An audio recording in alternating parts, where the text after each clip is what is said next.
Hello students, welcome to Competition Express. दोस्तों, आज के इस वीडियो में हम लोग बात करने वाले हैं वर्ड कोडिंग के।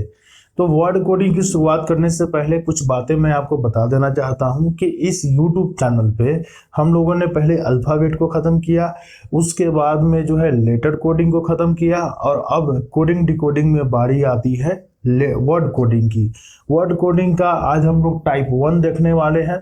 और ये जो वर्ड कोडिंग है ये ज़्यादा लंबा चैप्टर नहीं है, छोटा सा चैप्टर है, लेकिन प्रश्न आते हैं इस टॉपिक से या इस टाइप से जो है या इस चैप्टर से। सबसे ज़्यादा प्रश्न बैंक्स में आते हैं, बैंक के जितने भी एग्जाम होते हैं उसमें आते हैं। एसएससी रेलवे इस चैप्टर से जो है काफ़ी कम प्रश्न पूछा है। तो चलिए आगे हम लोग बढ़ते हैं और शुरुआत करते हैं। आपके सामने मैंने एक क्वेश्चन दिया है, इस क्वेश्चन के सहारे मैं आपको समझाऊंगा कि ये जो हमारा वर्ड कोडिंग है इसमें किस तरह के प्रश्न आते हैं और उनको कैसे हल करना चाहिए एग्जाम में। साथ ही साथ मैं आपको ये भी बताऊंगा, चूंकि ज़्यादातर एग्जाम जो है कंप्यूटर बेस्ड हो गए हैं, कंप्यूटर पे होते हैं, तो कंप्यूटर के स्क्रीन पे जब इस टाइप का क्वेश्चन आता है तो फिर उसको हम स्क्रीन से जो है बनाना थोड़ा सा टफ होता है। पहले क्या होता था, हाथ में पेपर आता था, ऑफलाइन में पेपर पे ही रफ हो जाता था, क्वेश्चन को ही हम लोग अच्छे से डील कर लेते थे। अब वो बात नहीं है, अब काफ़ी परेशानियां होती है।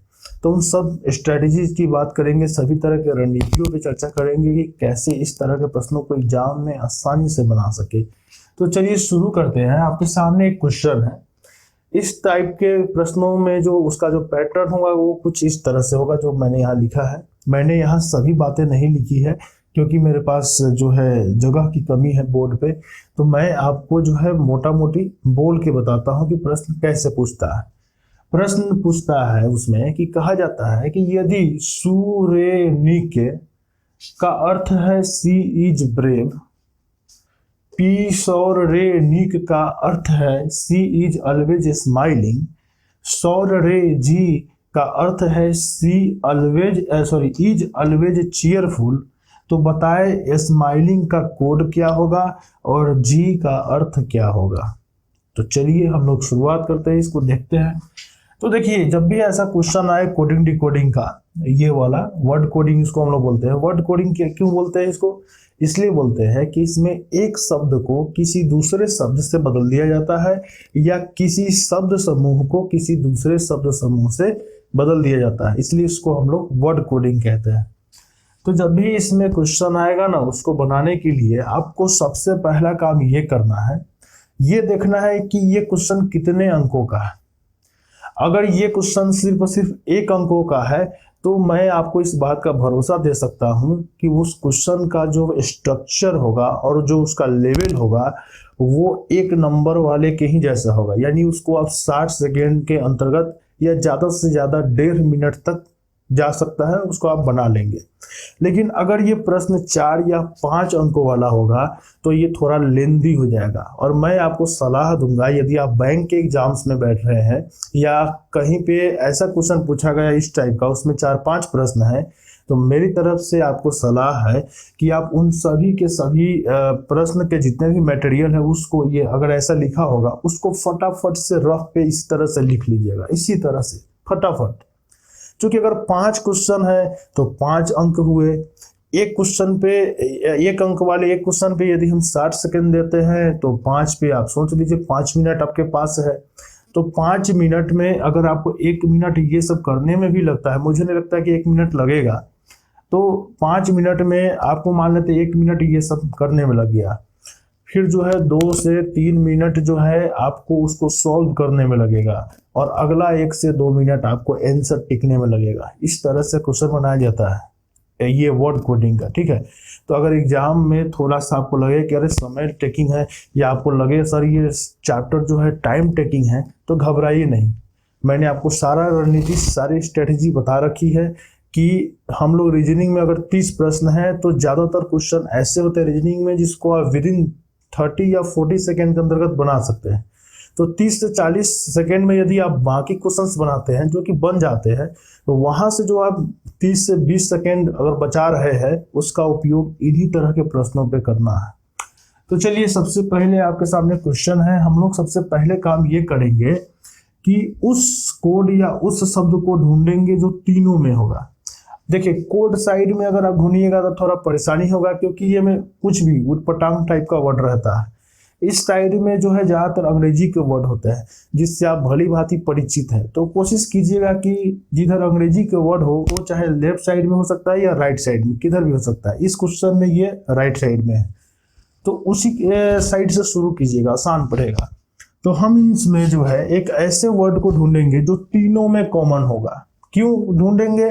क्योंकि यहाँ जितने लेटर है जरा गौर से देखिए, 1 2 3 वर्ड है, यहाँ भी 1 2 3 वर्ड है। मतलब हो ना हो ये जो वाक्य है, ये जो शब्द है सी इज ब्रेव, इसी का कोड इधर है। तो मान लेते हैं यहाँ पे इस साइड में जो शब्द सबसे ज्यादा बार आया होगा उसका कोड भी इधर सबसे ज्यादा बार आया होगा। बस यही टेक्निक लगाना है। तो यहाँ देखिए, अगर हम इन तीनों में अगर ध्यान दोहराए तो कौन सा शब्द जो है सबसे ज्यादा बार रिपीट हुआ? तो यहाँ देख रहे हैं सीज ब्रेव, सीज ऑलवेज, देख रहे हैं सीज 2 बार यहाँ आया, और इसमें आए तो सिर्फ ईज आ रहा है। यानी ईज जो है ये एक ऐसा वर्ड है जो तीनों में है। तो अब हम दिमाग लगाएंगे और सोचेंगे कि ठीक है, इधर में तो ईज तीनों में है, तो इधर में कौन सा ऐसा कोड है या कौन सा ऐसा वर्ड है जो 3 बार आया है, तीनों में कॉमन है। क्यों? तो वो अगर इधर में जो कोड तीनों में कॉमन होगा, गारंटी है कि वो ईज का ही कोड होगा। तो देखिए अब इधर में ढूंढते हैं तो देखिए शू जो है सब जगह नहीं है, रे यहाँ भी है, यहाँ भी है, यहाँ भी है, मिल गया। अच्छा निक को देखिए, निक यहाँ है, यहाँ नहीं है। इसका मतलब इस साइड में ईज 3 जगह पे है, यहाँ पे रे जो है तीनों पोजीशन पे है। आप में से कुछ लोग कहेंगे सर ये ईज तो थोड़ा डिफरेंट लग रहा है, यहाँ तो बड़ा लेटर है। तो मैं आपको कह देता हूँ इन सब चीजों में आप नहीं पढ़िएगा। यहाँ ये जो बड़ा लेटर आपको नजर आ रहा है, देखिए फॉर्म तो वही है ना, लेटर तो सेम है ना, आई और एस है। बस ये है कि वाक्य के शुरू में ये आया है इसलिए थोड़ा बड़ा कर दिया है, तो इससे कोई फर्क नहीं पड़ता। इसका मतलब हमने कोड निकाल लिया। क्या कोड निकाल लिया? रे का कोड है इज। अब कुछ लोग क्या करते हैं कि अब वो लिखेंगे रफ में, इतना करने के बाद भी अच्छा रे का मतलब इज है। अरे भाई इतना समय नहीं है एग्जाम में ये सब करने के लिए। हम दिमाग से काम करेंगे, स्मार्ट थिंकिंग, स्मार्ट तरीके से चलेंगे। तो हम क्या करेंगे, हम यहीं पे कुछ ऐसा दिमाग लगाएंगे जिससे हमको ये लिखना ना पड़े कि रे का कोड इज है या इज का कोड रे है।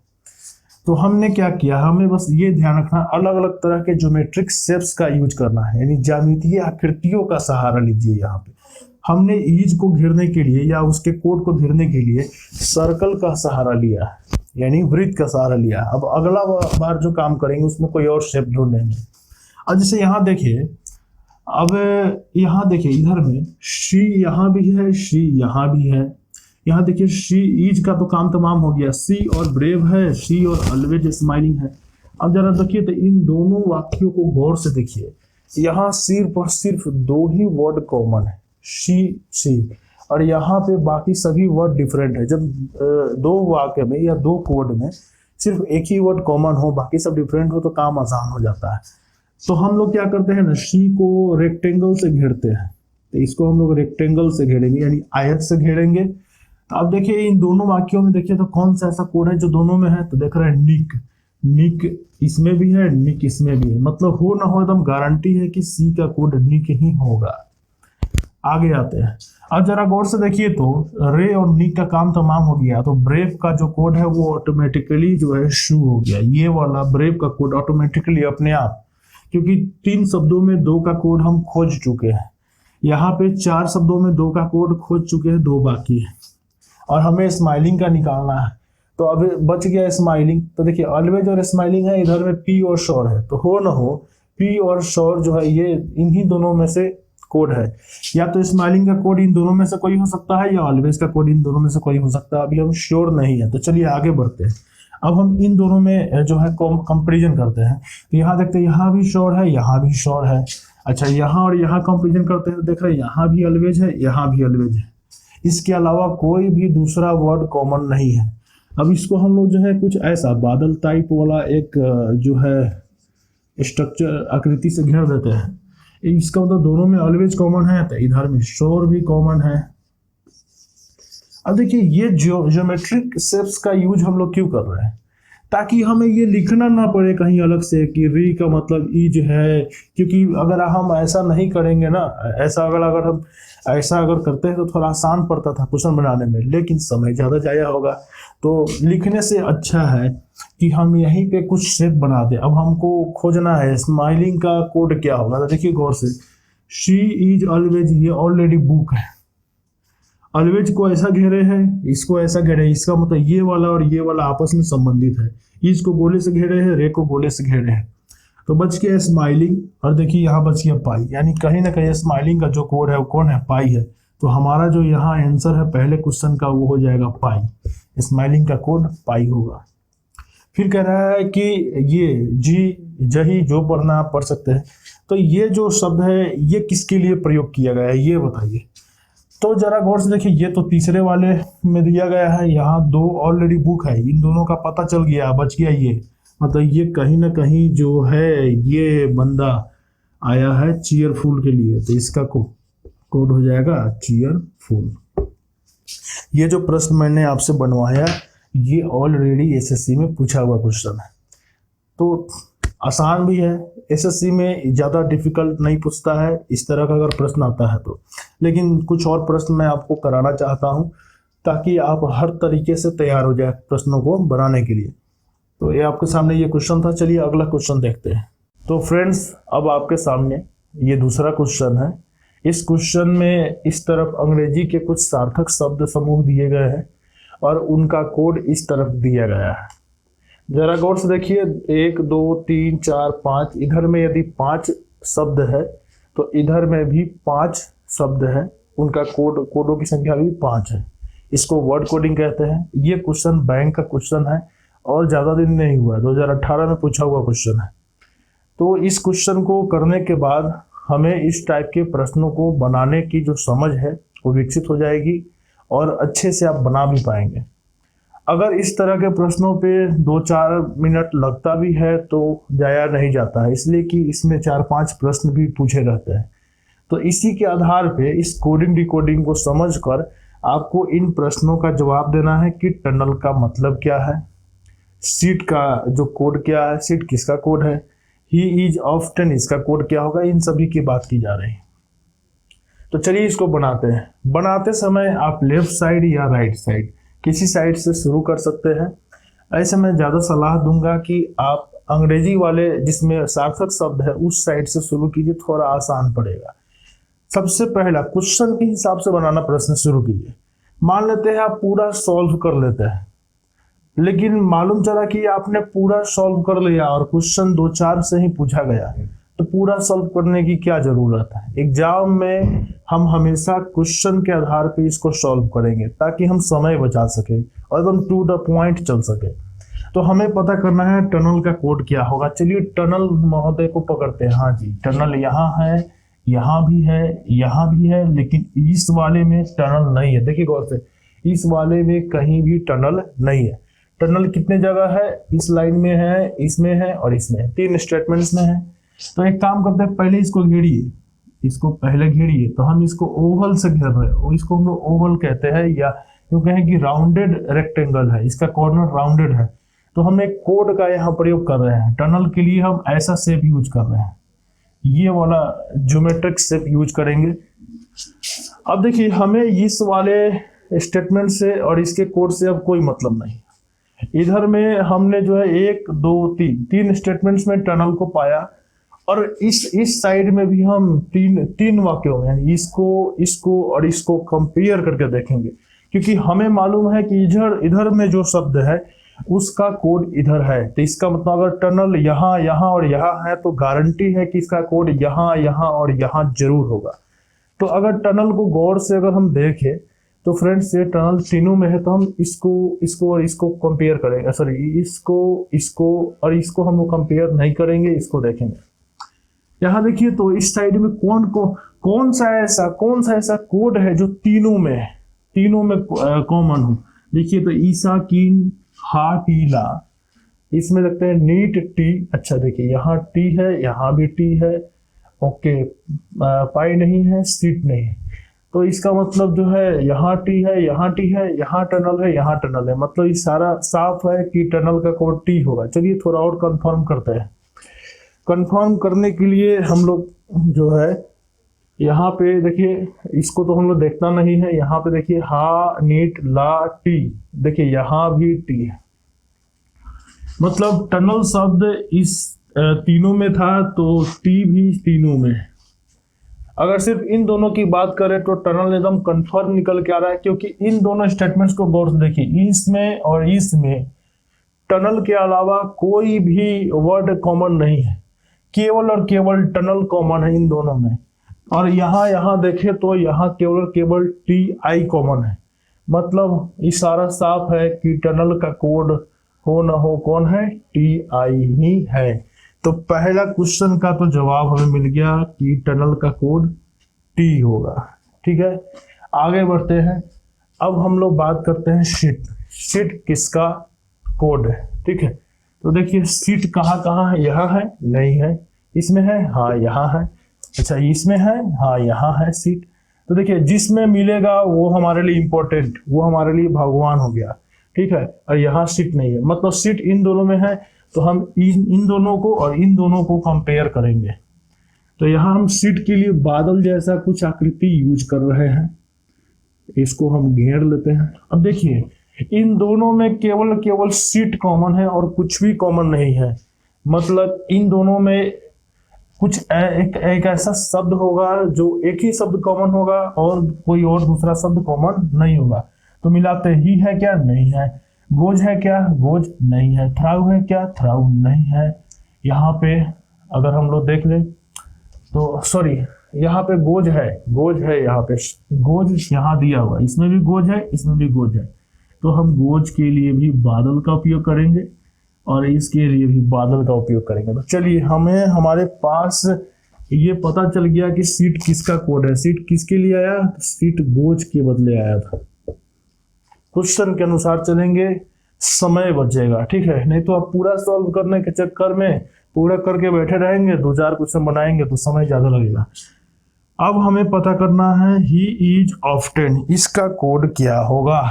तो सबसे पहले ही पे काम करते हैं। देखिए ही कहाँ, यहाँ है, नहीं है, यहाँ है, हाँ यहाँ है, इसमें ही है, नहीं है, यहाँ ही है, नहीं है, मतलब ये बेचारा अकेले है, सब में कॉमन नहीं है। कॉमन नहीं है तो हम नहीं बता सकते, क्योंकि ही और थ्राउ बचा है।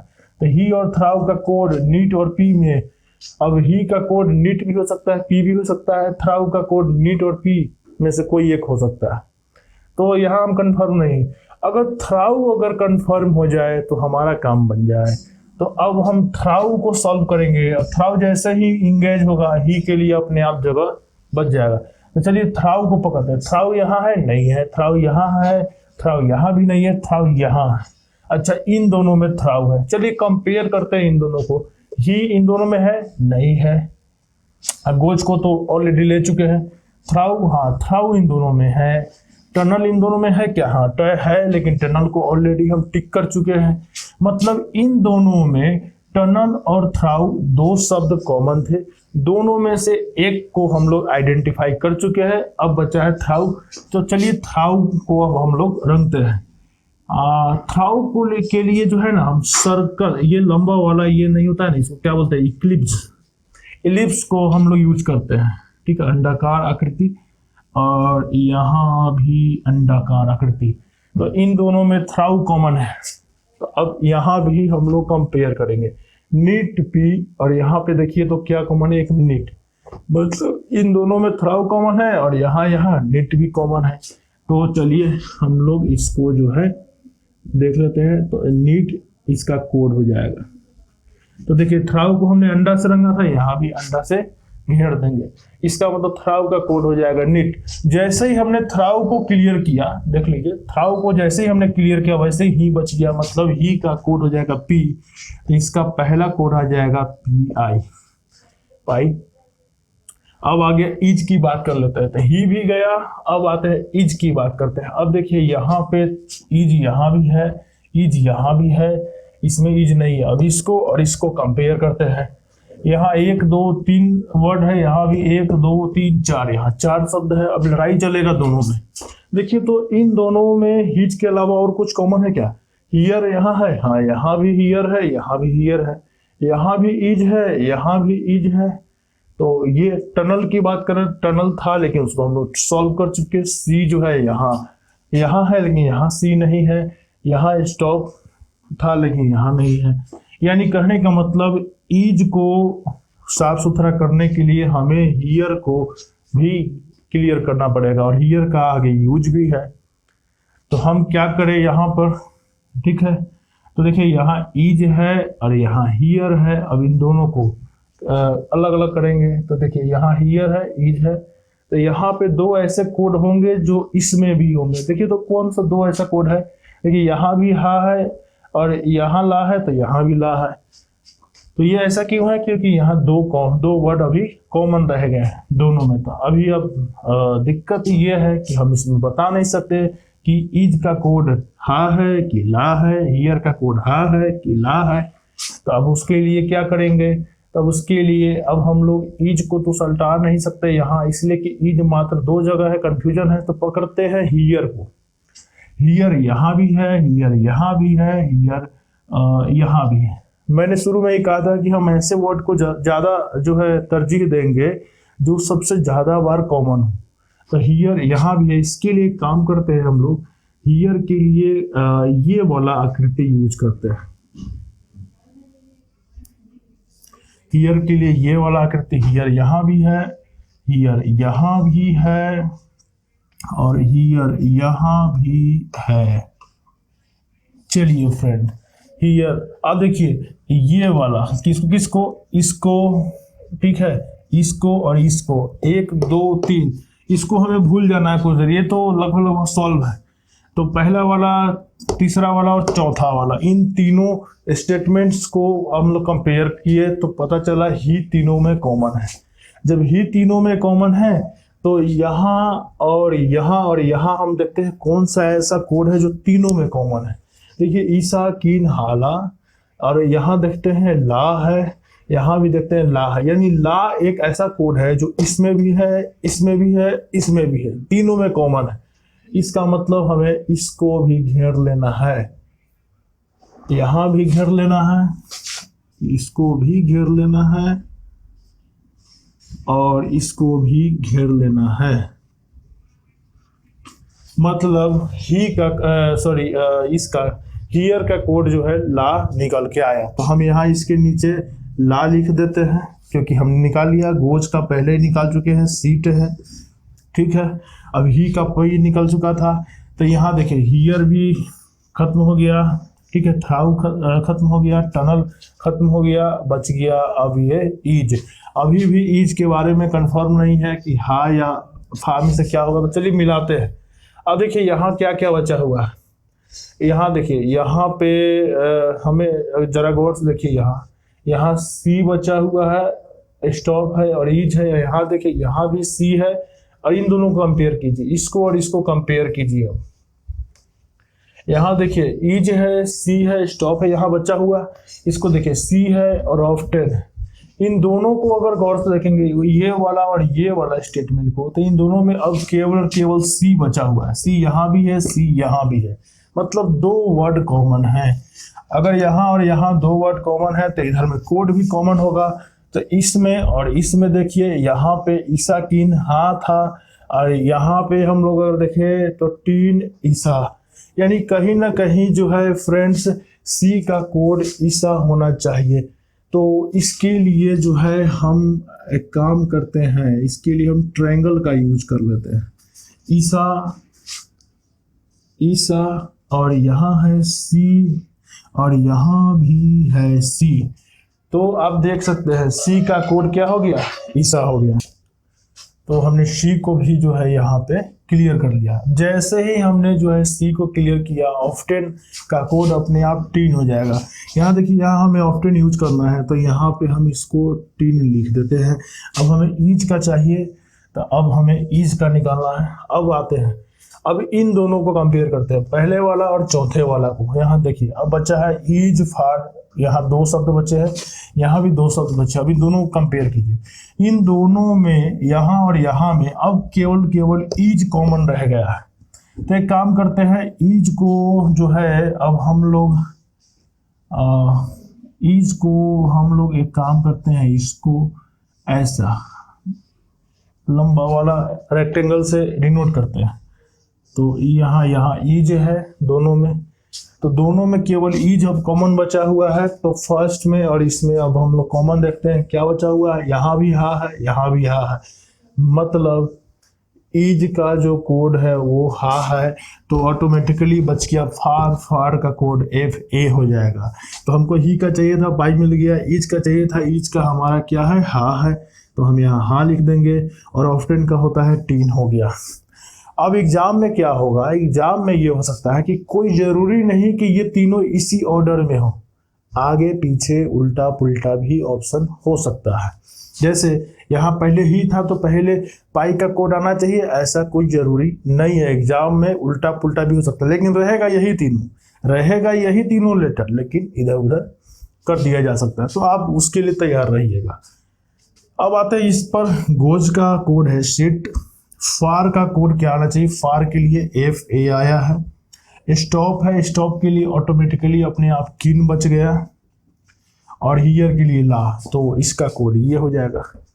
आप देख सकते हैं कि हम लोग इसको कैसे बना रहे हैं।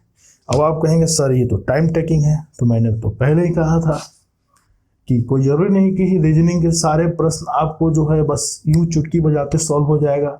कुछ प्रश्न ऐसे भी होते हैं जिसमें टाइम लगता है, और वो टाइम कहाँ से निकालेंगे आप, वो टाइम आप हल्के और आसानी से बनने वाले प्रश्नों में समय बचा कर निकालेंगे। वहां का समय, बचा हुआ समय आप यहाँ यूज कर सकते हैं।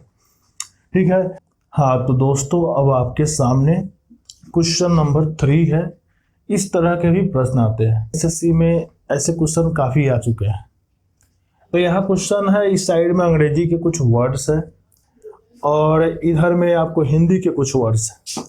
इनका कोडिंग इसके जरिए किया गया है, या यूं कहे कि इसका कोडिंग ऐसे। क्वेश्चन कैसे रहेगा, क्वेश्चन रहेगा कि पीक वीक नी का मतलब शीतकाल ठंडा है, टू निक रे का मतलब ग्रीष्म काल गर्म है, रे थो पा का मतलब रातें गर्म है, तो बताएं ग्रीष्म काल का कोड क्या होगा। ठीक है, तो इसको बनाने के लिए वही मेथड है जो पहले से चला आ रहा है।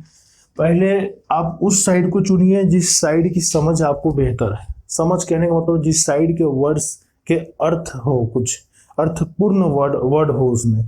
तो हम देख रहे हैं राइट साइड में हिंदी के शब्द है और हमारे लिए आसान है, तो हम राइट साइड से ही सॉल्व करेंगे इसको। यहाँ देखिए दोनों को, पहले इन दोनों को मिलाइए, तो आप देख रहे होंगे कुछ लोग कहेंगे सर यहाँ, यहाँ और यहाँ, तीनों में देखिए सर तीनों में है, तो बड़ा आसान हो गया। हम इधर में खोजेंगे कि कौन सा ऐसा कोड है जो तीनों में कॉमन है। तो मान लेते हैं यहाँ भी है, यहाँ भी है, यहाँ भी है, तीनों जगह है, तो हम इसको खोजते हैं। तो देखिए तीनों में है अगर कॉमन है, इसके अलावा देखिए तीनों में कुछ भी कॉमन नहीं है। तीनों में मैं बात कर रहा हूँ, दो में नहीं बात कर रहा हूँ, तीनों में केवल है को अगर हम गौर से देखें तो केवल है कॉमन दिखाई दे रहा है। तो इधर में इसमें कौन सा ऐसा वर्ड है जो तीनों में आया है। यहाँ देखिए पिक वीक निक, और यहाँ देख रहे हैं सिर्फ निक, यानी इन दोनों से अब निक, और फिर इसको कंपेयर कर रहे हैं। तो हम देख रहे हैं इसको और इसको तीनों को जब मिलाकर देख रहे हैं तो एक भी वर्ड कॉमन नजर नहीं आ रहा है। निक दिखाई दिया तो केवल इन दोनों में, अगर रे दिखाई दिया गया तो सिर्फ यहाँ और यहाँ दिखाई दिया, इसमें तो रे है ही नहीं, यानी इन तीनों में कोई भी वर्ड कॉमन नहीं है। तो फिर ये कैसे हो गया सर, अब तक क्वेश्चन में गलत हो गया है, या कुछ आप जो है कुछ गड़बड़ बता दिए हैं, क्योंकि ऐसा तो हो नहीं सकता है, क्योंकि इधर में तीनों के तीनों शब्द कॉमन है और इधर में तो उसका कोड भी कॉमन होना चाहिए। अब ये क्या हो गया, सोचिए कि मैं कहाँ मिस्टेक कर रहा हूँ। एकदम जासूस की तरह, यहाँ आपको जासूस की तरह सोचना है, एकदम एज ए डिटेक्टिव, जैसे फिल्मों में हीरो सोचा करते हैं। तो पूरे स्टाइल से अगर आप सोचेंगे तो आपको नजर आएगा कि यहाँ हमने एक छोटा सा मिस्टेक किया है, और ये मिस्टेक छोटा नहीं, बहुत बड़ा मिस्टेक है। यहाँ सिर्फ रीजनिंग की टेस्ट नहीं हो रही है आपकी, यहाँ आपके भाषा की समझ की भी जांच हो रही है। आप में से ज्यादातर लोग बहुत सारी अशुद्धियां करते हैं लिखते समय। हिंदी को लिखते समय, हिंदी को लिखना थोड़ा सा टफ होता है क्योंकि वहाँ हमें अनुस्वार, कॉमा, हाइफन, बहुत सारी चीज़ों का ध्यान रखना पड़ता है। जैसे आप में से ज़्यादातर लोग नहीं लिखते हैं तो सीधे ऐसे छोड़ देते हैं, जबकि नहीं पे यहाँ अनुस्वार होता है। देखिए यहाँ पे हमने अनुस्वार को अंडरस्टूड कर दिया। यहाँ लिखा है शीतकाल ठंडा है, ये है जो है ये एक वचन है, एक वचन की शो कर रहा है, यानी सिंगुलर। ये भी सिंगुलर को शो कर रहा है और ये प्लूरल बहुवचन की बात कर रहा है। यहाँ है पर अनुस्वार है, क्यों? क्योंकि यहाँ एक शब्द आया है राते, रात नहीं, राते गर्म हैं। तो इस पे अनुस्वार आ जाने के कारण यहाँ पे काफी कुछ बदल गया। इंग्लिश और हिंदी में यही अंतर है। एक क्वेश्चन बनाया था हमने शुरू में जिसमें ईज को ऐसे लिख दिया था, तो उसको हमने कंसीडर करा कि नहीं ये ईज ये यहाँ, क्योंकि अंग्रेजी में ये चलता है, बड़ा लेटर छोटा लेटर होता है। ईज को आप ऐसे लिखे या ऐसे लिखे, इसका मीनिंग तो नहीं ना बदल जाता, इसका मीनिंग नहीं बदलता है, इसका स्ट्रक्चर बदल गया सेंटेंस में पोजीशन के हिसाब से। लेकिन हिंदी में ऐसा नहीं होता है, कैपिटल और स्मॉल लेटर वाली बात यहाँ नहीं है। यहाँ पे कुछ भी छेड़छाड़ होगा तो यहाँ अर्थ ही बदल गया। यहाँ है का मतलब है कि किसी वर्तमान की तो बात कर रहा है, लेकिन किसी एक वचन संज्ञा के लिए, यानी एक वचन के लिए किया जा रहा है। और यहाँ जो है ये बहुवचन को प्रदर्शित कर रहा है। यहाँ मीनिंग और सेंस थोड़ा बदला हुआ है, यहाँ सेंस अधिक चीज़ों की आ रही है, यहाँ अधिकता का सेंस है, बहुलता का सेंस है। तो यहाँ अर्थ बदल गया, और जहाँ भी अर्थ बदल जाएगा वहाँ कोड अलग हो जाएगा। तो इन तीनों है को आप एक ही चीज़ नहीं मान सकते हैं, ये दोनों एक जैसे है और ये डिफरेंट है, इसीलिए इन तीनों में कोड सेम नहीं थे। तो हम लोग सिर्फ इन दोनों को कंपेयर करते हैं। हमें ग्रीष्मकाल का पता करना है। मैंने पहले भी कहा था कि अब कोशिश कीजिएगा एग्जाम में क्वेश्चन को ही सॉल्व करने का। क्वेश्चन के जरिए चलिएगा तो आप है के चक्कर में पढ़ते ही नहीं, ठीक है, नहीं पढ़ना या बाद में पढ़ना होता, लेकिन यहाँ आपको पढ़ना पड़ता, इसलिए मैं शुरुआत ही जो है से किया था। तो देखिए यहाँ पे सिर्फ और सिर्फ दो शब्द कॉमन है इन दोनों में। तो इधर में भी दो कोड कॉमन होंगे, और आप देख सकते हैं निक, मतलब है का कोड निक है। चलिए ये तो हो गया। हमें ग्रीष्मकाल पता करना है, बच गया दो, टू और रे, इसको सल्टाना है। टू तो बाकी सब में है नहीं, तो इसका कोई चारा है नहीं, हम रे को पकड़ते। रे क्योंकि दो बार कॉमन है, दो जगह कॉमन है, यहाँ भी है और यहाँ भी कॉमन है। तो अब इन दोनों को कंपेयर कीजिए, इन दोनों स्टेटमेंट्स को देखिए या इन दोनों वाक्यों को देखिए। यहाँ पे आपको सिर्फ एक शब्द कॉमन दिखाई दे रहा होगा, और वो भी होगा गर्म। और यहाँ आपको जो है रे कॉमन दिखाई दे रहा है, इसका मतलब गर्म का जो कोड है वो रे है, और निक जो है वो आया है के लिए। तो तीन शब्दों में दो तो इंगेज हो गया, बच गया टू। इसका मतलब जरूर टू ग्रीष्मकाल के लिए ही आया है, तो ग्रीष्मकाल का कोड हो जाएगा टू। तो देखा आपने, ऐसे ऐसे प्रश्न भी पूछे जाते हैं जिसमें आप उत्साहित होकर बना के आएंगे, गलत बना के आएंगे, और इन सब चीज़ों पे जब ध्यान जाएगा तो जो लोग भी हिंदी को हल्के में लेते हैं, सिर्फ अंग्रेजी का रोना रोते रहते हैं, उन लोगों को मैं कहना चाहता हूँ थोड़ी हिंदी सीख लीजिए, नहीं तो हो सकता है एसएससी के एग्जाम में आपका एक क्वेश्चन बर्बाद हो जाएगा, आपसे नहीं बनेगा और निगेटिव मार्क्स जाएगा सो अलग। अगले वीडियो में टाइप 2 की बात करेंगे, तब तक जो है आप लोग पिछला क्वेश्चन बनाइए। सिर्फ एक स्टूडेंट ने डाउट पूछा है और आप सभी लोग बनाइए उसको, और फिर आगे बढ़ेंगे। Thank you.